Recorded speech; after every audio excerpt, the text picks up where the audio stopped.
নমস্কার বন্ধুরা, মো কিচেন ভিলেজে আজকের আমি দেখাবো পুরি তৈরি করব বর্ষার দিনে। আটা দিয়ে তৈরি করে নেব। আর দেখো এদিকে আমি তৈরি করব ঘুগনি। আর এর জন্য এখানে আমি নিয়েছি মটর, ভিজিয়ে দিয়েছি অনেক সময় থেকে। আর এটাকে প্রথমে আমি সেদ্ধ করে নেব। কুকারের মধ্যে দিয়ে দেব মটরগুলো,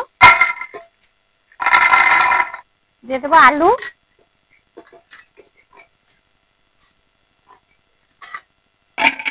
এটা আমি ঢাকনা দিয়ে বসিয়ে দেব উনুনে।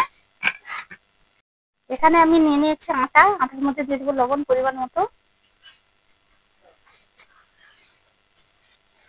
আমি সেখানে মটর বসিয়ে দিয়েছি, মটরটা সেদ্ধ হতে হতে আটাটাকে আমি মাখিয়ে নেব। আর দেখো লবণ দিয়ে আমি সব মিশিয়ে নিচ্ছি। আর এর মধ্যে দিয়ে দেবো জল, অল্প অল্প করে দিয়ে আমি ডোটা তৈরি করে নেব।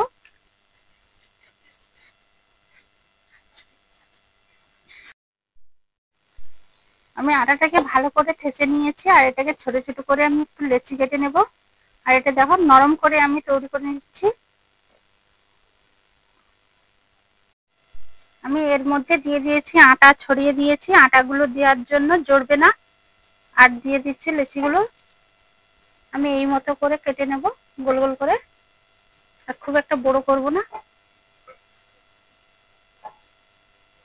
এরকম আমি সবগুলোকে কেটে নেব।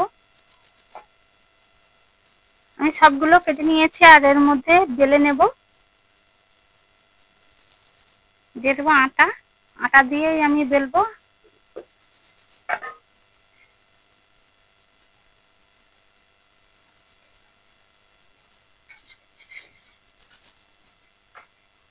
আমি এই মতো করে বেলে নেব। দেখো খুব একটা বড় করবো না, লুচির মতো করে বেলবো।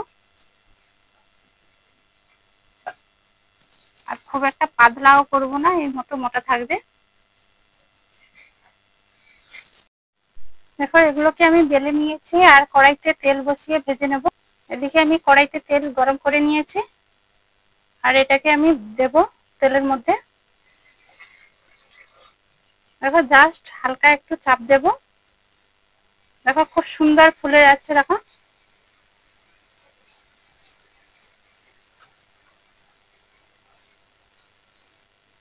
দেখো দু পাশ ভেজে নিয়েছি, এরপরে তুলে নেব। এইরকম আমি সব এইরকম ভাবে আমি সবগুলোকে ভেজে।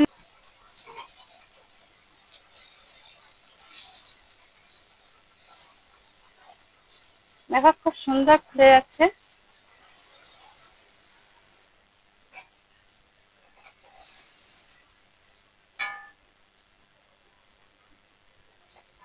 দেখো তুলে নেব।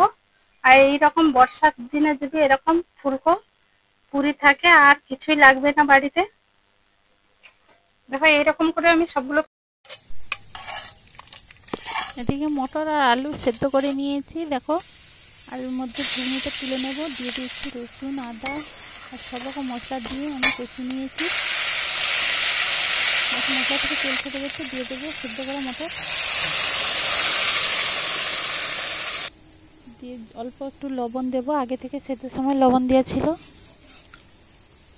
দিয়ে একটু ফুটিয়ে দেখো আমি নামিয়ে নেব। পুরিগুলো ভেজে নিয়েছি। আর দেখো ফুলকো ফুলকো, দেখো ফুলকো ফুলকো পুরি আমি কেটে দেখাবো। দেখো দু খোল হয়ে গেছে। দেখো খুব নরম।